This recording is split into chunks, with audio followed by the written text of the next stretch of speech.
কি বন্ধুরা, ভুলে গেল নাকি আমাকে? আশা মনে তো হচ্ছে ভুলেই গেছো।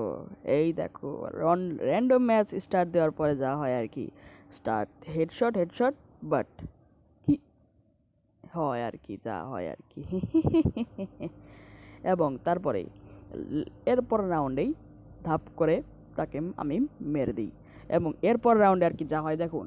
দেখুন, আমি উঠপেয়াতে ট্রাই করতে থাকি এবং সে আমাকে আবারও মেরে দেয়, যেটা কিন্তু মারাত্মক লাগে। প্লেয়ারটা কিন্তু ভালো আছে, যাই বলতে হবে, ভালো প্লেয়ার। এবং তারপরের রাউন্ডে আমি তো খেপে গেছি ভাই, পুরাই খেপে গেছি।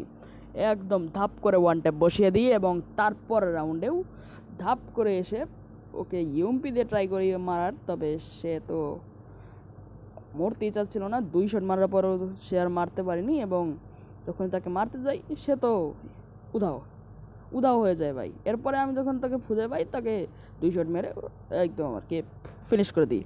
এবং তারপরের রাউন্ডেও দেখুন সে কী করে। তারপরের রাউন্ডে সে দেখুন কী অবস্থা করে, আমার একদম হেলমেট ঠিক করে যায়। যখন আমি হিল করতে যাই এক সাইডে গিয়ে, কোনায় গিয়ে, তখন সে আমাকে মেরে দেয় এবং মুভমেন্ট দেখা শুরু করে, যেটা দেখে তো আমি পুরোই খেপে যাই এবং এসে ধাপ করে ধাপ। তারপরের রাউন্ডে এসেই ধাপ, মানে যে কোন লেভেলের খেপে গেলে ভাই এই অবস্থা হয়।